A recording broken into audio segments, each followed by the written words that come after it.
আসসালামু আলাইকুম গাইজ। এমনিতে আমি রেগুলার নামাজি না। যখন নিজেকে অস্থির লাগে, আল্লাহকে একটু স্মরণ করতে মন চাই, তখনই নামাজে যাই। তো আজকে সকালে ফজরের নামাজ পড়তে বের হলাম। সাধারণত বাসা থেকে অজু করে যাই না, মসজিদে গিয়ে অজু করি। তো যাইয়া দেখি যে মসজিদে পানি নেই। তো আপনারা জানেন আমি সৌদি আরবে আছি। তো মসজিদে যাইয়া দেখি কোনো পানি নেই। মনটা নষ্ট হয়ে গেল। ইচ্ছা করে গেলাম যে আগে ভাগে অজু টজু করে সন্নত পড়বো, সন্নত পরে কোরআন তেলাওয়াত করবো, তারপরে ফরজ নামাজ পড়ে চলে আসবো। যাই তো দেখি পানি নেই, কি আর করা। বের হয়েছি, সামনে আরেক মসজিদ আছে, ওই মসজিদে যাব এই উদ্দেশ্যে। আল্লাহ একটা কথা কি, আল্লাহর রাস্তায় বের হলে আল্লাহ পথ দেখায় দেয়।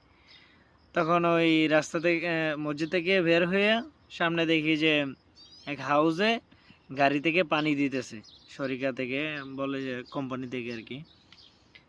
তো ওই গাড়ির পিছনে যেই পাইপ থাকে না, তারপর এক পাকিস্তানি ভাইয়ের সাথে কথা হলো।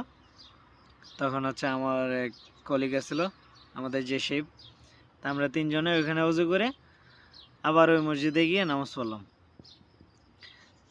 এটাই কথা, যদি নিয়ত সঠিক থাকে আল্লাহ আপনার যেটা নিয়ত সেটা পুরা করবেই। শুকরিয়া, আলহামদুলিল্লাহ। অনেক ভালো লাগতেছে। ফজরের নামাজটা এতটা আনন্দদায়ক, মনে এতটা প্রশান্তি আসে, বলে বোঝানোর মতো না। যারা এটা আদায় করে তারা এটার স্বাদ পায়, এটার মজা তারাই জানে একমাত্র। আসসালামু আলাইকুম গাইজ। এমনিতে আমি রেগুলার নামাজি না। যখন নিজেকে অস্থির লাগে, আল্লাহকে একটু স্মরণ করতে মন চাই, তখনই নামাজে যাই। তো আজকে সকালে ফজরের নামাজ পড়তে বের হলাম। সাধারণত বাসা থেকে অজু করে যাই না, মসজিদে গিয়ে অজু করি। তো যাইয়া দেখি যে মসজিদে পানি নেই। তো আপনারা জানেন আমি সৌদি আরবে আছি। তো মসজিদে যাইয়া দেখি কোনো পানি নেই। মনটা নষ্ট হয়ে গেল। ইচ্ছা করে গেলাম যে আগে ভাগে অজু টজু করে সন্নত পড়বো, সন্নত পরে কোরআন তেলাওয়াত করবো, তারপরে ফরজ নামাজ পড়ে চলে আসবো। যাই তো দেখি পানি নেই, কি আর করা।